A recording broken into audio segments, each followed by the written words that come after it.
At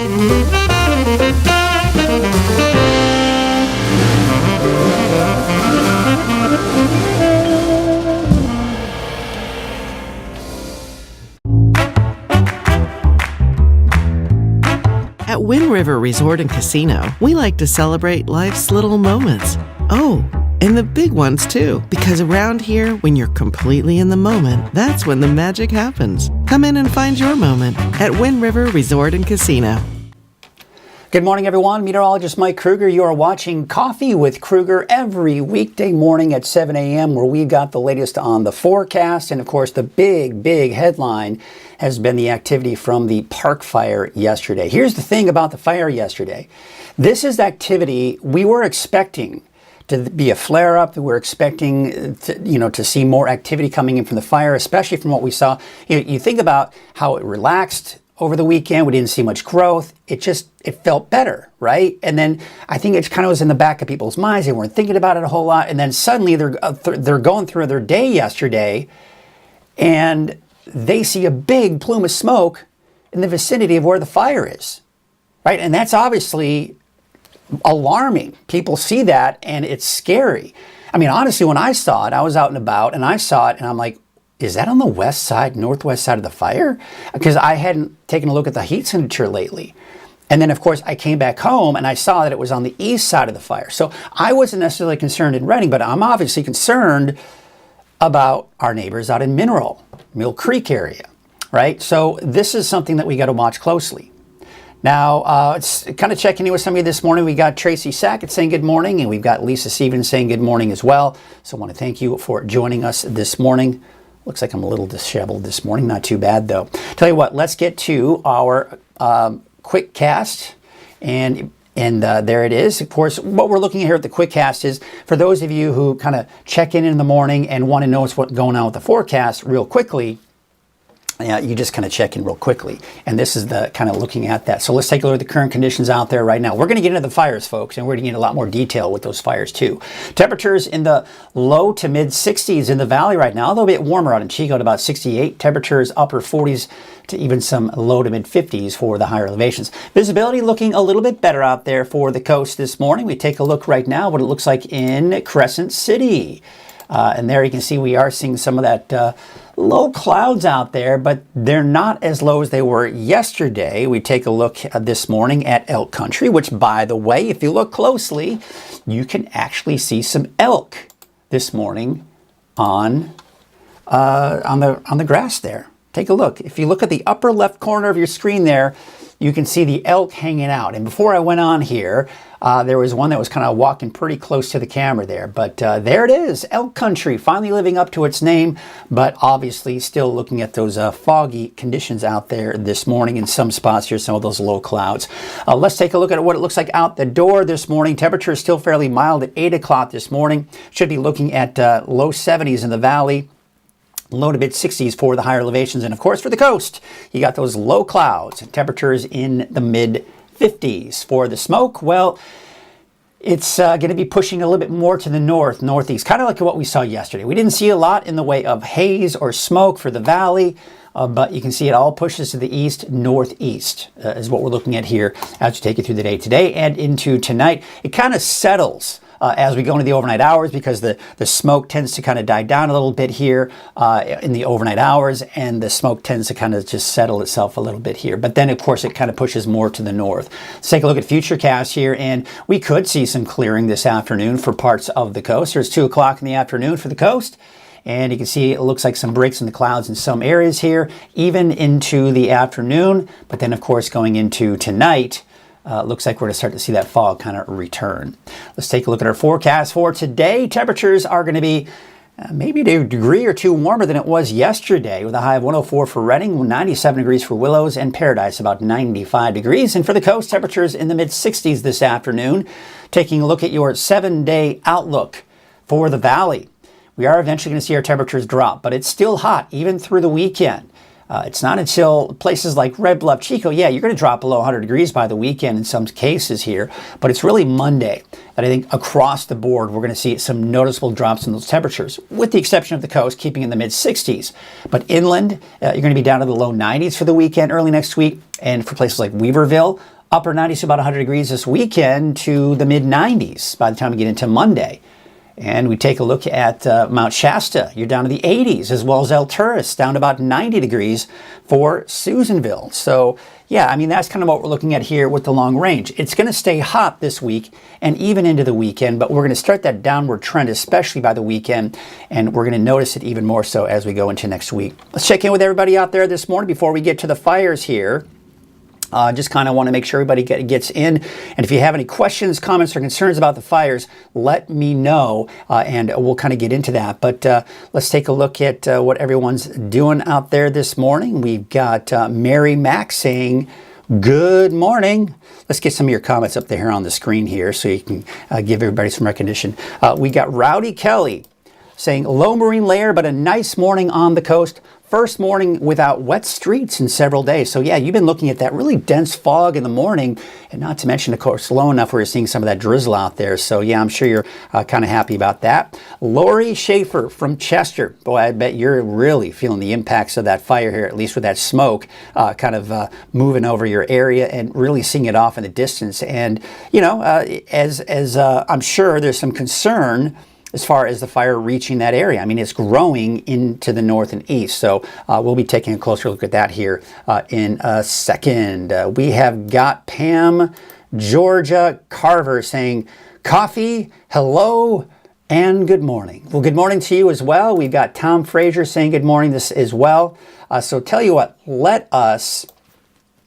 let's have a little bit more fun. One more fun thing before we start getting into the seriousness of the fire. And we're going to take a look at National Day.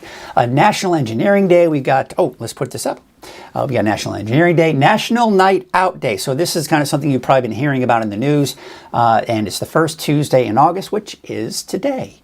National Fresh Breath Day. That's kind of hard to do when you're drinking coffee, that's for sure. So maybe after you drink your cup of coffee, maybe brush your teeth as a reminder. National Root Beer Float Day. You know what? I know I'm supposed to avoid sugar, but I'm going to have to do that with my son. He loves root beer floats. I love root beer floats. And this is kind of tradition in the family. My dad, he loved root beer floats. I remember back in the day, we'd go on family vacations and road trips. And we always stopped at those A&W drive-thrus. It was kind of like the Sonics now, where you drive in and you order your food. They bring it out to your car, usually in roller skates back then. And root beer floats. We'd always get a root beer float at the A&W. So yeah, I may have to celebrate that today. National Wiggle Your Toes Day. That's kind of fun. All right, I'll tell you what, let us get to the fires. Now, this is what I was talking about earlier today, and that is, earlier this morning that is, and that is, this is what a lot of you were seeing throughout the day yesterday. And that's alarming. You'll look at that and you go, man, that is a big plume of smoke. And for those of you that know and hear about it, whenever we see these big columns and big plumes of smoke like this is when things actually get worse.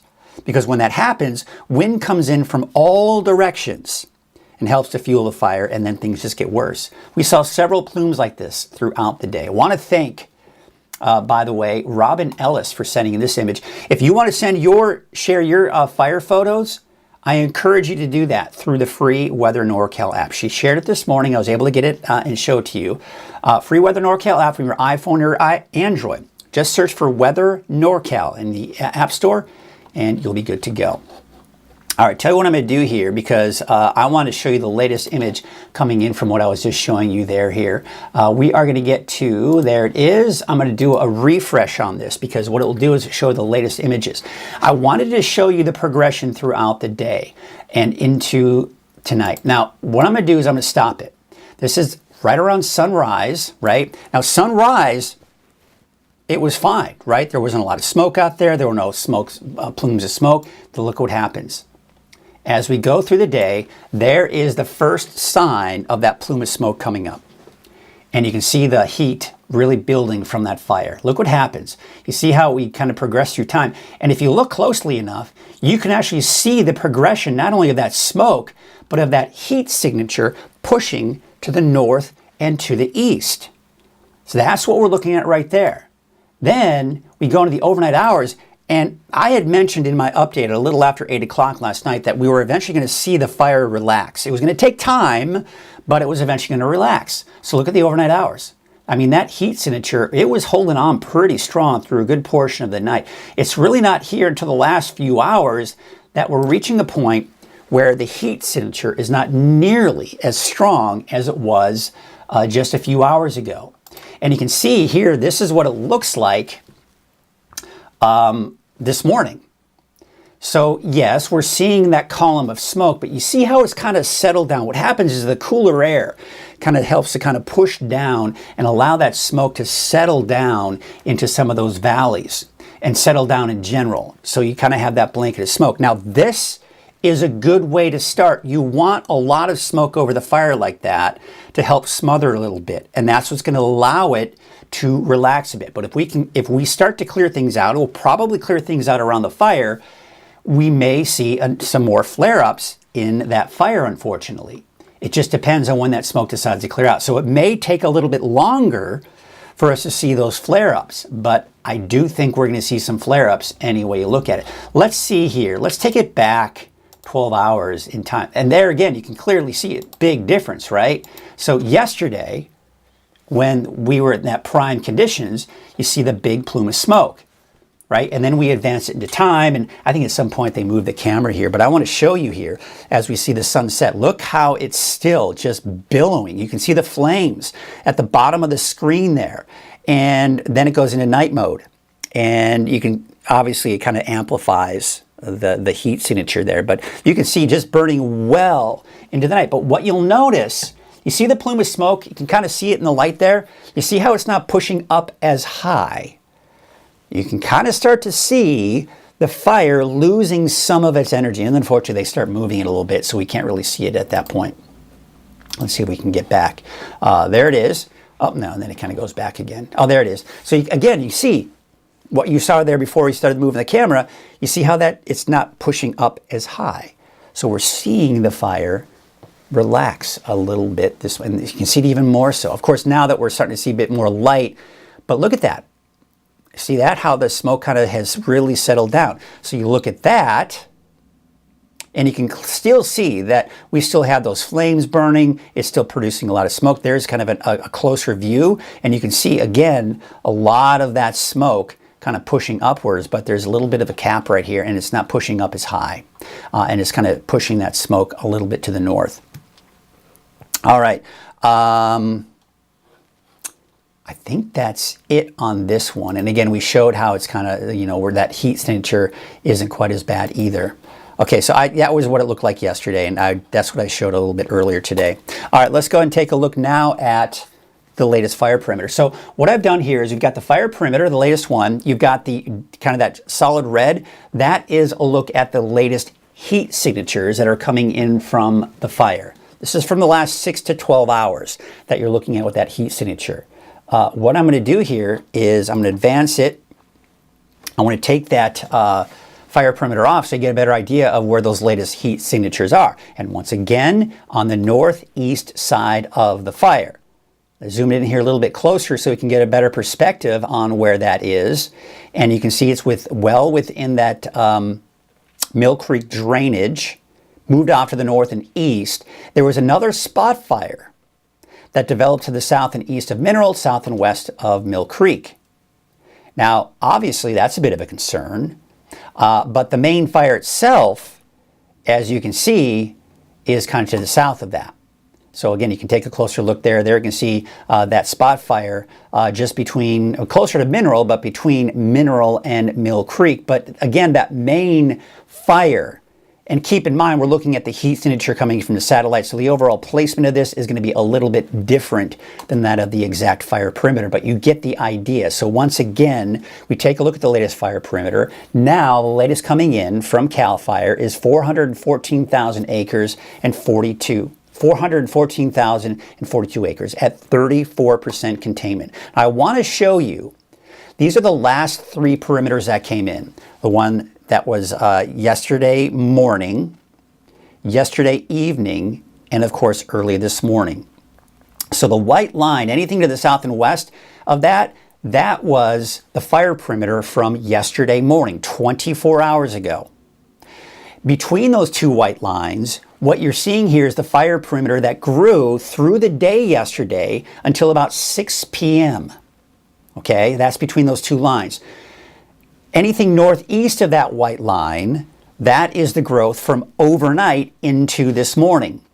So you can see in the last 24 hours, it's grown to the north and east approximately 6 miles, if not more. You can kind of see, I'm just taking it from a general idea, but it's more like 6.5, maybe even 7 miles to the north and east. And the growth in acreage has been 12,500 plus acres in the last 24 hours.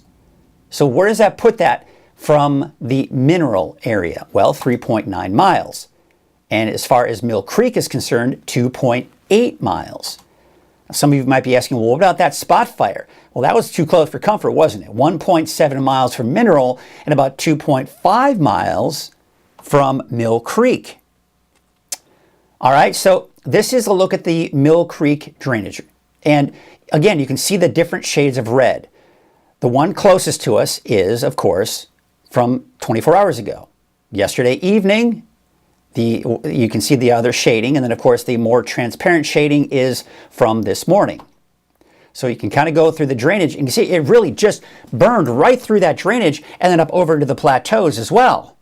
And you can see here moving closer to Mill Creek and mineral. Here's a different perspective. If you're looking from the north, looking south down into the fire, there you can see Mill Creek and mineral. And once again, just kind of giving us a perspective of the landscape there. And Highway 36, where it intersects with Highway 32, well, there it is. Kind of some perspective there. Highway 32, it's just been kind of burning right along that line, and then as you get to the north end of the fire, it breaks away from it. And of course, same thing with the Highway 32. All right, so we'll take a look at some of the distances here. Did I put the latest fire perimeter on? I don't think I did. You'll have to forgive me. Hold on one second. I'm going to go ahead and put on here the latest fire perimeter, because I didn't. So I just wanted to really stress and show the north end of the fire has not grown, or the northwest side of the fire, as you've got that containment line there as well. All right, so I just wanted to really express that and show that the distances to those communities, Cottonwood, Anderson, Palisadro, Shingletown, Mansion, all of those areas, it's the same distance I've been reporting since Monday. All right, now the mineral there, that's just coming in from the north side of the fire, but of course we saw that other part of the fire is closer to mineral. All right, so again, same thing with Mansion. Let's, I forgot to, I didn't put the latest fire perimeter in. Let's put it in there. It's in there. I'm going to save it. Oops, what happened? Forgive me, forgive me. I thought okay, that's weird. Anyway, I'm going to put the latest one in there. Save it. And again, it still has not changed from its distance to that of Manton at 3 miles. All right, let's go ahead and take a look at some of the other fire perimeters, and then we'll get into a deeper dive. If you're interested, we'll go around that perimeter and take a closer look. I'll do that in general, but if you have any questions, comments, or concerns, let me know. But there you can see the Smith fire is still 100% contained. Of course, it has been for a while here. Mill fire, a lot of these updates on these other fires haven't come in for a few days. Hill fire at 91% containment, and we take you up to the north out to the Shelley fire. It's several days since we got a report on that as well at 92% containment. All right, we're going to go ahead and zoom in on this part of the fire. And again, we'll get some better perspective. We're going to take a look at some distances to maybe some other communities from this newest fire perimeter. So for example, we're going to take a look at the very northeast end of this and take it to Chester. And you can see Chester is still about 15 miles away. Let's take a look at this part of the fire to Bernie. You're at about over 30 miles. This new one is actually farther away. So it's mainly the north end of the fire that's closer to places like Viola and Bernie and Fall River Mills, for example. But yeah, we'll just kind of take it up to Fall River Mills, this 45 miles. So again, we're getting a pretty long distance. We've got the, of course, Lassen Park, the south entrance there about 5 miles, the north entrance about 18 miles. So just wanted to kind of do that. Where Highway 32 and 36 intersect, 5.6 miles, kind of running down. Let's take it from here, and we'll kind of run it down the perimeter of Highway 32. And again, we're kind of getting, you know, different distances there, but approximately 3 miles. When we're looking at this line right here, we're approximately 3 miles from Highway 32. And then, of course, from Highway 36, right here, 2.3. And, of course, we took a look at the distances to those different communities. So let's take a look at some of your comments, see where everybody's at, what's going on out there, and see if there's any questions. Good morning, Mike. Thank you for all of the updates. You are welcome. Cindy Brown saying, I let my parents know I've been watching you, and they were so excited for me to show them how. We love what you do and appreciate it. Well, thank you, Cindy. I appreciate that. Spot fire or the cruise fire? I don't know. Michael, I don't know for sure. I would think it's a spot fire, but we don't know for sure. It's part of the fire perimeter. So I apologize. I probably maybe misspoke. I guess I just assumed it was a spot fire, so I'll try not to go ahead and make assumptions like that. So it could have been a backfiring, but the thing is, it could, you could be right on that. It's pretty far from the fire though. But again, we've got it, we can't, unless, you know, we hear something from the firefighters, we don't know for sure. That's pretty far from the fire, but again, I don't know. But good point. Is it a spot fire? I couldn't tell you for sure. Maybe it is, maybe it's not. Maybe it's a backfire. But bottom line is, there's a fire there. And, you know, whether or not that's a backfire or not, I couldn't tell you. But there's a fire there, and it's being picked up. They've got it in the fire perimeter, and on top of that, it's being picked up by satellite. Good morning. What's the distance from Childs Meadows? There it is right there. Let's see if it'll stay there. There's Childs Meadows. We're going to go ahead and get in there. Oops. I thought I was already in there, but okay, not a problem. Childs Meadows is showing up right there. Okay, we'll get the measurement here, and we'll kind of do it from about here. And you can see it's about 5.5 miles or so. Good morning. Thanks for all the detailed info on the approaching fire. This is a dangerous situation. It is. The thing is, when we look at these fires, and we saw what happened over the weekend, the fire relaxed, we didn't see a lot of activity. Again, it was not a lot of people were thinking about the fire, but now there's a lot more focus of attention on it, right? Because it blew up. We've got a lot, this is treacherous, and when we're talking about the overall, terrain here, I mean, you look at that's a drainage area. It's very steep terrain. It went up both sides of the drainage and then, of course, into the plateaus there. And you can see some of the cleared out areas, but it's kind of worked its way along this ridge right here, as you can see here, and kind of, again, moving to the north and east. So this is not a good situation because now we know it's pretty much just flat plateau here. Let's see if we can see some better perspectives on the terrain here. And yeah, I mean, it's pretty flat here. We're not getting into any drainages there. A little bit of a drainage kind of coming in right here. Of course, you can see Mill Creek right there. When we're looking at the overall terrain that we're looking at here, there's Mill Creek, and of course there's the community of Mill Creek. And then of course there's along the creek there, we get to Mineral. Now actually Mineral's right up here. There's Mineral. There's that fire. There's a fire. We don't know if it's a spot fire or if it's a backfire or what, some kind of firing operation, but there is a fire there. Okay.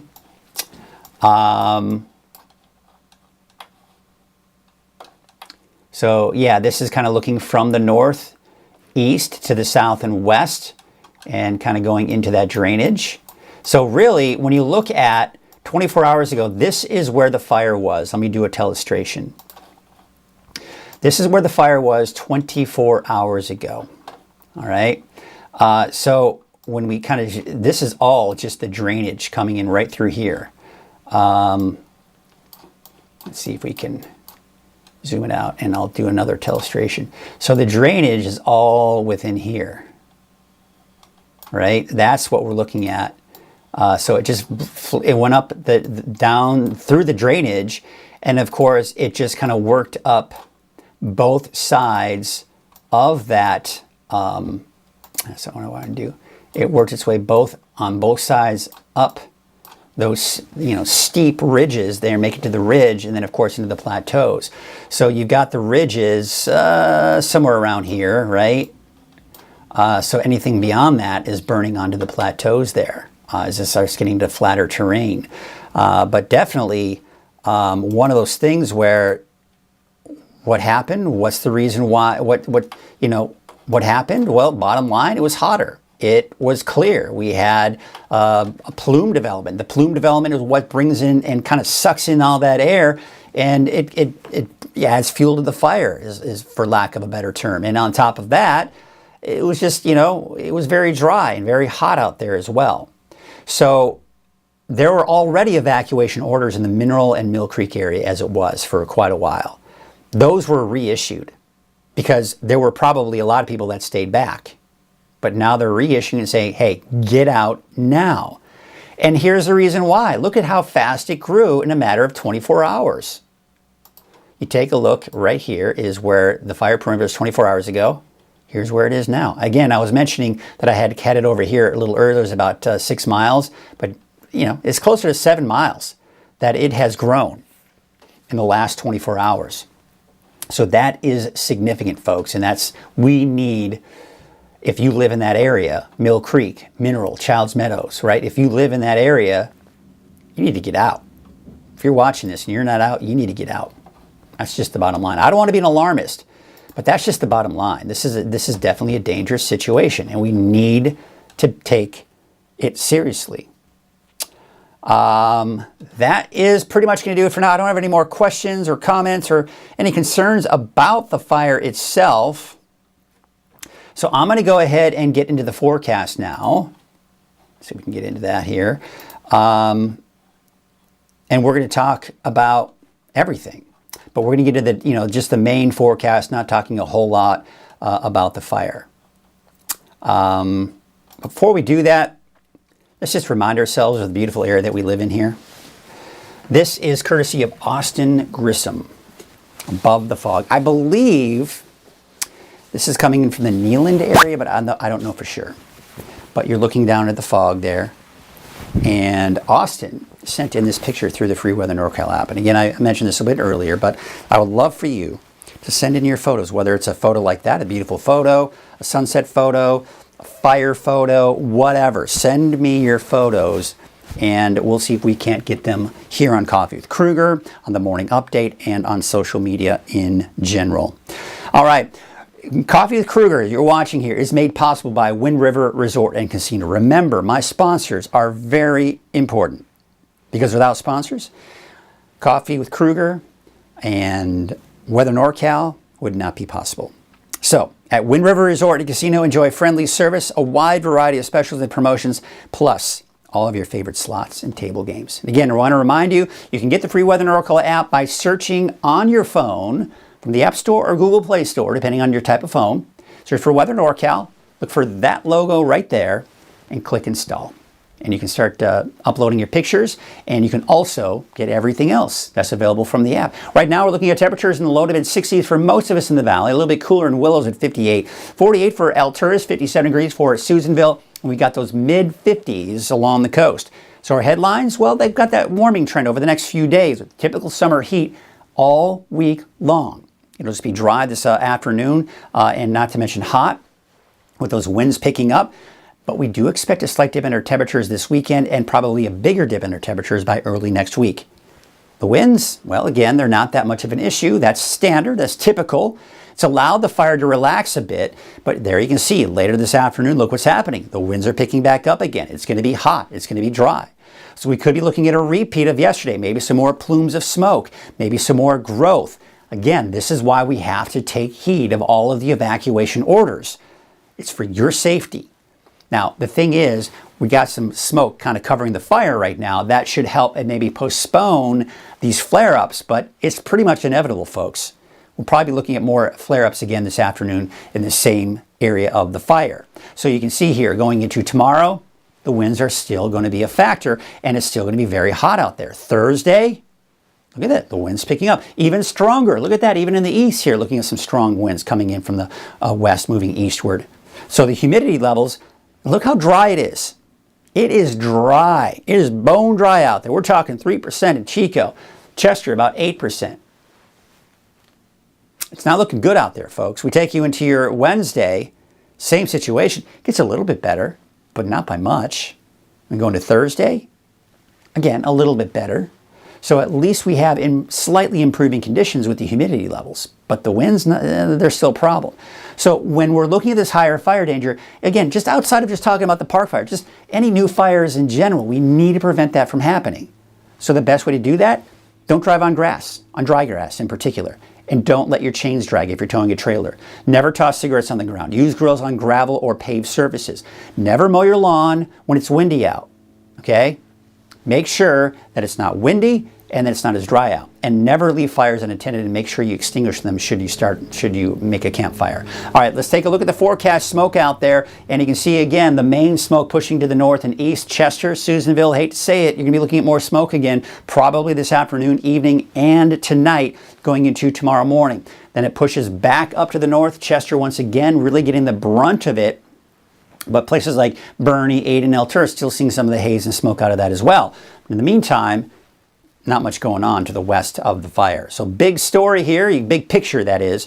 We do have some moisture. This is actually some tropical moisture coming in from a tropical disturbance, and that is going to be heading our way. Now, it's not going to bring us any showers or thunderstorms. It's going to mainly just be in the form of some added cloud cover. There you can see as we go into this afternoon, some fog clearing out along the coast, by the way, but of course everywhere else, those clear skies minus the smoke in those areas that are seeing the smoke. Now, you can start to see some of those high clouds moving in as we go through the day on Wednesday, but not that much of an issue. And then we go into Wednesday night, Thursday morning, more of that cloud cover. We'll probably start off with some of those high and mid-level clouds for the valley before those start to clear out through the afternoon on Thursday. Futurecast picking up on a few showers, not entirely out of the question, but most likely staying dry out of this. And then, of course, there you can see more fog kind of hovering along the coast. So we look at Futurecast, and one of the things that we really have to look at is there going to be any more of that monsoon moisture that we're seeing here working its way in? And at this point, it doesn't look like it.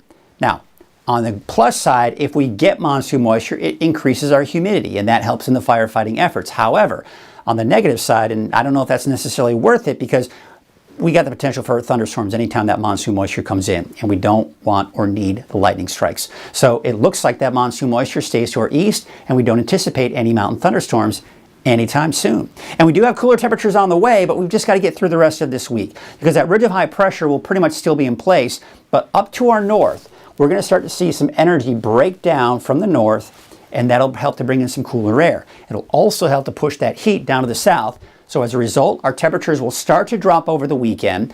Early next week, you got the cooler air continuing to push to the south, allowing our temperatures to drop even more by Monday, Tuesday, Wednesday of next week, keeping that bubble of heat way down to our south and east. They're dealing with the heat, but for us, yeah, we got that cooler air that's beginning to move on in, and certainly a welcomed sight. Your wave heights, they aren't going to be really changing much here for today or tomorrow for that matter, but they're still going to be fairly high, especially as you start heading out to sea. So your marine forecast for your Tuesday, the winds are picking up through the day. They'll eventually be up to about 15 to 20 knots from the north, and there will of course be that patchy dense fog out there. Okay, so let's take a look at your forecast here for today. If I can advance the map here, there it is. And there you have it. Here's your neighborhood forecast. Those temperatures for Weaverville, as you see the 7-day forecast, basically 100 degrees, give or take, through the weekend. It's Monday. Really across the board, you'll notice on Monday, across the board, cooler temperatures for everybody. With the exception of the coast, you're not going to see much change here. Let's take a look at the coast, right? So there you can see places like Redway, about 89. Redway, your 7-day forecast, it's still fairly hot, but in the 80s by the time we get into the weekend and early next week. Ferndale, 64, 67 degrees in Fortuna, 66 out in Rio Del. Temperatures upper 60s to low 70s for those daytime highs.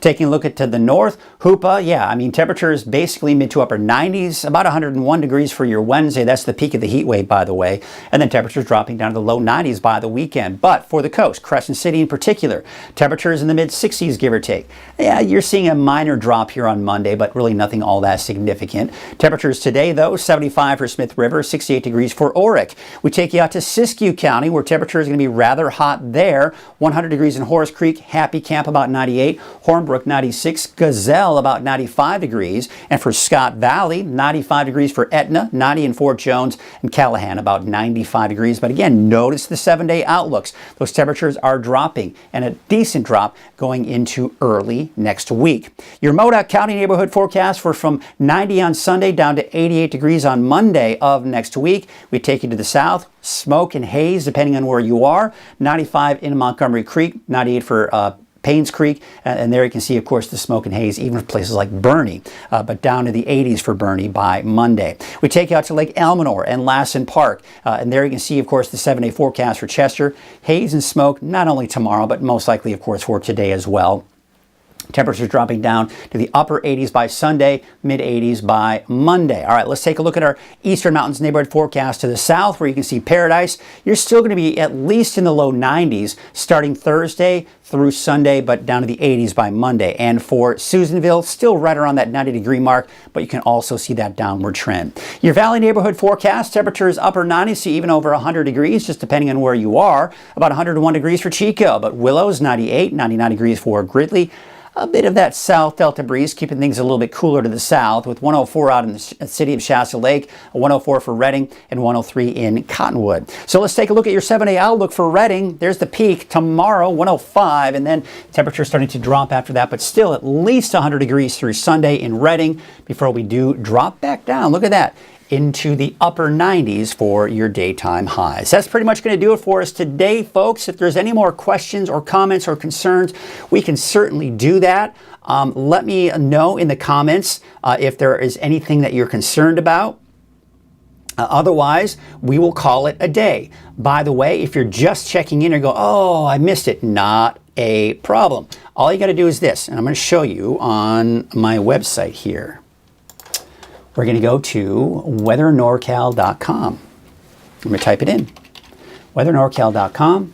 There it is. And so you're thinking, oh, I want to watch Coffee with Krueger because that's where he does his most in-depth fire reporting. Not a problem. Right there, folks. You click on that. What it will do is it'll show you a recorded from earlier. So that is recorded from yesterday morning that you were looking at. So right after I'm done with this, it's recording as we speak. I will then upload it and you will be able to see it right here. You can also get access to that from your free Weather NorCal app as well, so be sure to check that out. By the way, fire danger, that's where you can go to get the latest information. You have watch duty in there. It will have all of your evacuation orders, warnings, the works. I highly recommend this is a good place for you to go. There you can see where we've got the Genesis Protect, so you can kind of go in here and it will show all of the warnings and orders. The orders are the pink or the lighter red, and of course the warnings are the areas in yellow. I highly encourage that you come to the website and check out your zone to make sure you don't have an evacuation warning or order. And for example, if you're in Butte County, notice there are no orders or warnings there. Well, that's because it's not part of the Genesis Protect program. So you've got to go down here on my website from the fire page, click on the Butte County section, and then what you got to do from there is go to Community Evacuation Maps there on the left side. Click on that. You see here, Evacuation Zone Map. You got to say click to proceed, and then it will load up a new map to show you in Butte County where they are. And you can see it's up to the northeast side here. There are some orders and warnings there for different zones. So you need to go and check out to see where your zone is to make sure, and it's as easy as going to weathernorcal.com, clicking on the fire section, and then you should be able to find your zone from there. All right, so that's going to do it here for us today. Let's take a look at some cameras as we kind of wrap up the show here today and get you through your Tuesday. We're going to continue to follow those fires here very closely, and quite honestly, I feel bad. I probably should have done an update yesterday evening. There was so much activity and there was so much concern. So if we see some more major growth today, if there is something of concern, I will be sure to put out a push notification from my app. Make sure that the app has push notifications and you'll be able to get the latest from there as well. All right, that's going to do it for us today, folks. Have yourselves a great day, and we will see you, if not this evening, tomorrow morning on Coffee with Krueger. Until then, have a great day.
Thank you.